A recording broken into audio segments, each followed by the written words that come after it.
Okie dokie, here we go again. Hello ladies and gentlemen, and welcome back to a brand new video. Today's video is going to be talking about client expectations, why you should set them, how you should set them, and how I actually do some of my pricing strategies and etc. as well. Now, some people would say, Colin, why are you kind of putting this out publicly? Because I think it's important for clients, potential clients, people that you may be watching this that want to hire me, to understand my thought process when it comes to the hiring process and my expectation setting when it comes to obtaining clients and obtaining new work and working and serving those clients better. So something which can happen when you don't set your expectations correctly or don't set expectations is that a client may get annoyed, get frustrated, or get pissed off because you aren't helping them understand how long things take or how much things are going to cost. So this is something which you should keep in mind, and I'm now going to go through my pricing strategy and along with some time goal setting. And this, I hope this video won't become too long because it is meant to just be a short and sweet video to wrap up the end of the week.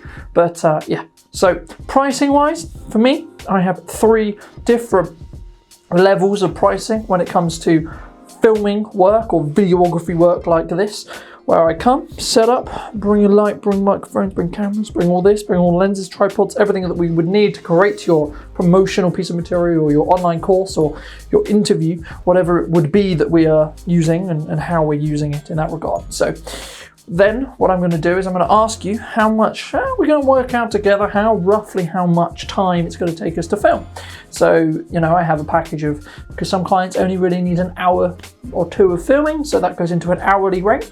And then if you want, you know, say for example 4 hours, so that's half day, or a full day being 8 hours. So depending on how much work there is to do, what the project is, we'll then decide, me and the client, me mainly, I'll suggest to the client, I think this is going to take a certain amount of hours, and then quote them accordingly. And as I move down the process, I'm also explaining to them where the additional costs may be or where the additional costs they may find is. So, for example, someone wanted a promotional video of their shop. On average, that takes me about 2 to 3 hours to film and then about 4 to 5 hours to edit and put that together. So I would break that down into, okay, so your shooting time is going to be this much, and then your editing time is going to be this hourly rate that you'll obviously only pay for the amount of hours you actually use when regarding editing.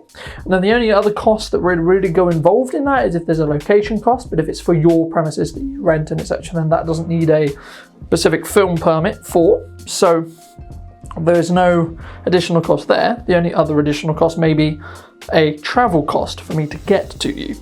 In most cases in the industry, most people expect your client to pay for any travel costs related to the project.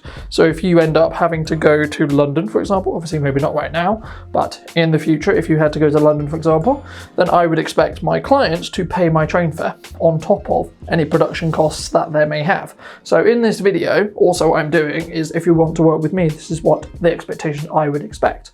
Now, when it comes to turnaround time and the time in which that we take to turn around this project, on average, I say around 2 weeks to get your first draft, and that's mainly just because that will depend on the other work I have on and how much other stuff I have going on, and also allowing me to have the time to create these YouTube videos for you as well, because that does take up my time, but also it allows the footage and me to step back away from the footage and come back to that footage with a fresh set of eyes as well, which will, in my experience at least, create a better video overall. So the video itself is actually going to become better because we're able to step away for a couple of days and look at those images and look at the videos and look at the situation. So that the only time where this isn't true specifically is when it's an event piece. So not a lot of those going on at the moment, but if it's something quite event-based, so maybe a Christmas market or a event that just happened, in most cases the client and I would recommend that we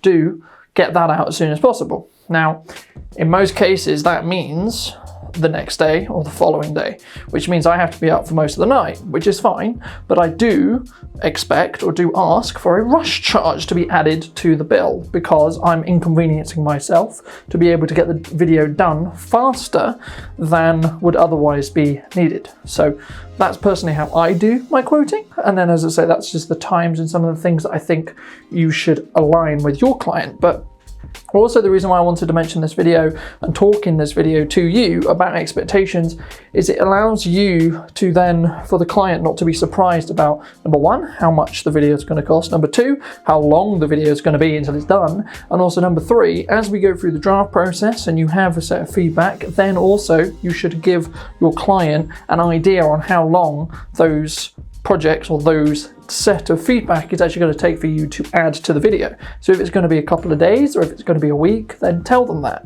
because they need to understand if you've got a lot of other work on, then you're going to have to optimize your time the best you can to make sure that you can get all the videos done. But you also need to make sure that because then they won't be asking you where's the video, or so on, so on, so on, and you're just allowing them to understand how long things take, because there is a misconception you may believe and you may know that it takes 2 weeks or a week or etc. to shoot and edit, but your client doesn't, because they don't work in your field, they don't work in your line of work. Therefore, how are they going to know? They can tell you in their industry how long things take, but they can't necessarily tell you, and you shouldn't expect them to know how long your video or your trade takes. So you have to set those expectations. So that's the main reason why we set expectations when it comes to working with clients. And I hope you did enjoy this video. If you did, and I hope it was a little bit shorter than normal, but I will be doing more videos like this in this new setting as well. So let me know what you think in the comment section down below. If you have any suggestions, any questions, any worries, any problems that you've run into, then let me know in the comment section down below. I'll be sure to get back to you. And if I feel there's enough of a conversation to have on video, I may do an episode like this on that topic as well. So I hope you guys did enjoy. If you did, make sure to leave a like. Love to see the channel growing, so make sure to be subscribed to the channel if you enjoyed this video. I'd like to see more like it, and I'll see you very, very soon.